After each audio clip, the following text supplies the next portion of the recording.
先同大家講下一段80年前嘅真實歷史。1945年3月21日，第二次世界大戰結束前夕，一個叫做迦太基行動嘅空襲咧喺呢一日進行。空襲嘅目標係坐落喺丹麥哥本哈根市裏邊一棟叫做貝殼大樓嘅建築物，嗰度咧係德國秘密警察嘅總部。咁當時納粹德軍佔領咗丹麥，捉咗26個丹麥抵抗運動組織嘅成員，將佢哋關押咗喺貝殼大樓，並且進行酷刑嘅逼供。於是咧，丹麥抵抗組織就向倫敦求援，英國咧就決定派出皇家空軍對丹麥呢一棟大樓發動空襲，希望摧毀呢個秘密警察總部，並且營救被關押嘅人。嗰日嘅朝頭早，20架蚊式轟炸機喺30架野馬式戰鬥機嘅護航底下，由英國東部嘅皇家空軍基地起飛，帶咗22,000磅嘅炸彈飛到去丹麥哥本哈根。第一波空襲開始，點知呢一架轟炸機喺接近目標之前，唔小心撞到附近一個30米高嘅塔架，飛機帶住嘅500磅炸彈呢就即刻脫落，並且落地爆炸，當場炸死咗12個平民。幾秒鐘之後，呢一架撞塔嘅轟炸機亦都墜毀咗喺下邊嘅聖女貞德學校。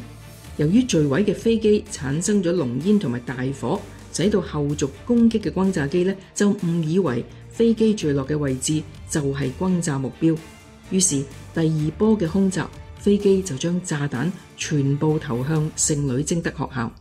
有飛行員發現錯投目標，就即刻轉飛去原本嘅目標進行襲擊。但係第三波空襲嘅轟炸機咧已經飛到，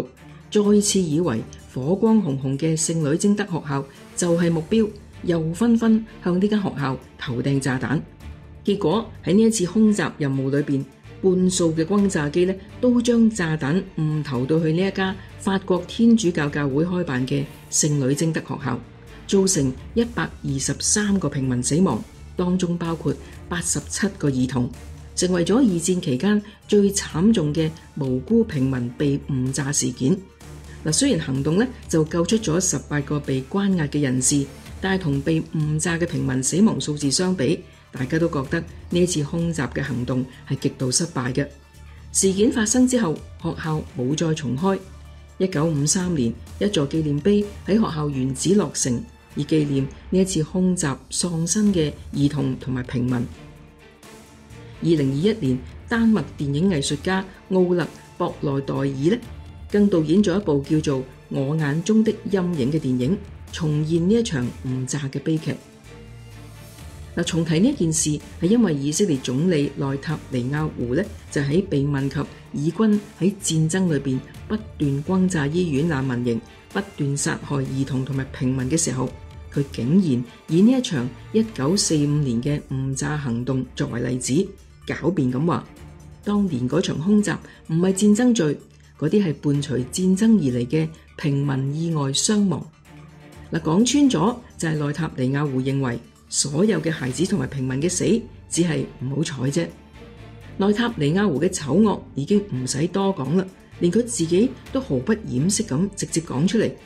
奇就奇在一個惡魔，一個真正嘅邪惡軸心，全世界似乎奈何唔到佢。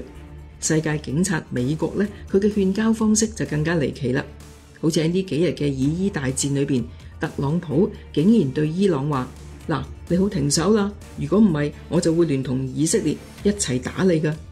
道理去晒邊呢？公義又去咗邊呢？聯合國去咗邊呢？是非黑白去咗邊呢？如果中意我哋嘅影片，請你撳 like 同埋 share 俾身邊嘅朋友。想收到我哋最新嘅影片，記得訂閱我哋嘅頻道同埋撳埋個啷啷啊！多謝大家。